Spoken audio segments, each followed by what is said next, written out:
Today we're looking at section 4.3, which is perimeter. In your textbook, it's page 148.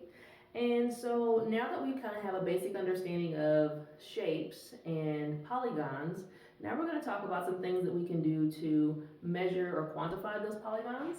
And one of the first things we can do is perimeter. Now, perimeter is simply the distance around the outside of a shape, okay? So let's put that definition in. It is the distance around a polygon, excuse me,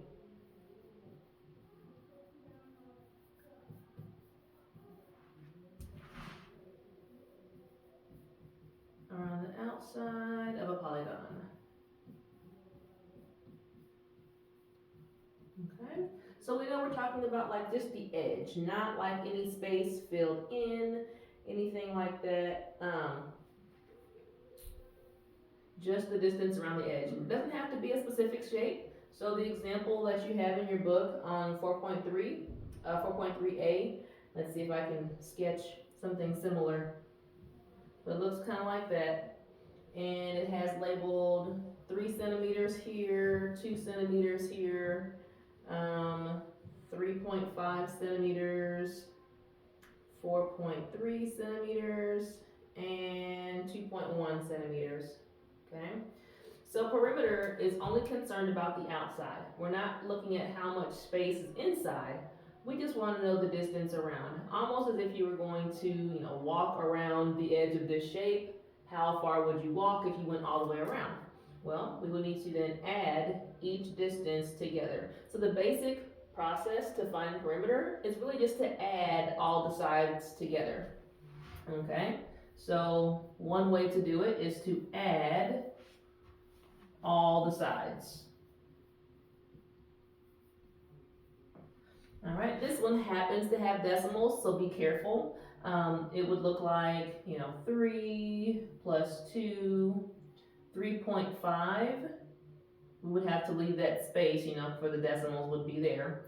4.3, 2.1. All right, so lining all the decimals up, even those that don't have decimals visible, we know they would be right behind the number there. So we've got 5 plus 3 plus 1 is 9, decimal goes there. 2 plus 3 is 5, plus 3 is 8, 9, 10, 11, 12, 13, 14 all together.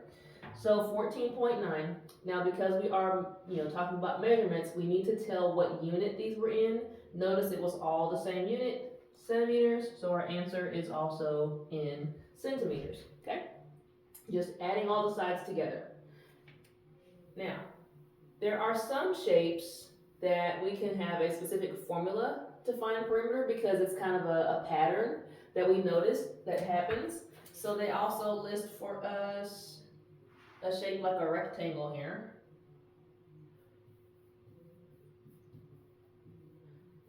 And we know there are some certain things about a rectangle, well, all rectangles.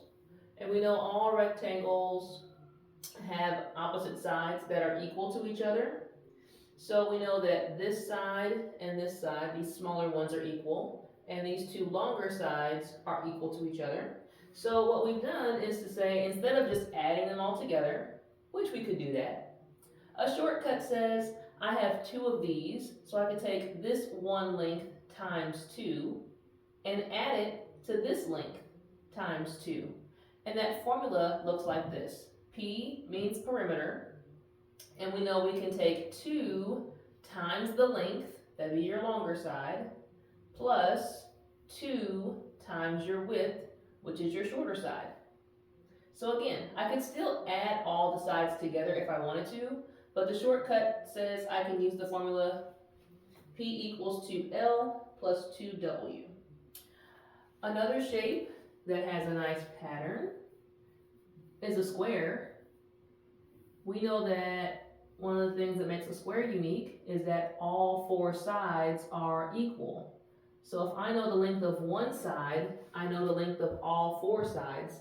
So I could add the number, 4 times, or the pattern says in the formula that perimeter will equal 4 times one of the sides.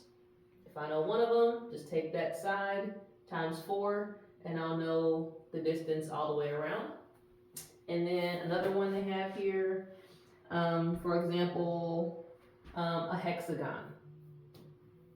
All right, now hexagons don't specifically have to have all their sides equal. We just know a hexagon means that it has 6 sides. See if I can draw this hexagon here. All right, there we go. So a hexagon has 6 sides. This particular hexagon, because they've marked it with the lines like this, lets me know that it has all the sides equal, but a hexagon doesn't have to have them all equal. All right, and if that's the case, if they're all the same, then I'm gonna be able to do something similar that I did with the square, is to say that the perimeter will be equal to, in this case, there are 6 equal sides, so 6 times the side. All right, so these again are some of the more common formulas. We use the rectangle and the square a lot. Most other shapes for perimeter, you'll just be adding the sides together. All right. So again, have this in your notes and we'll be ready to talk about this in class.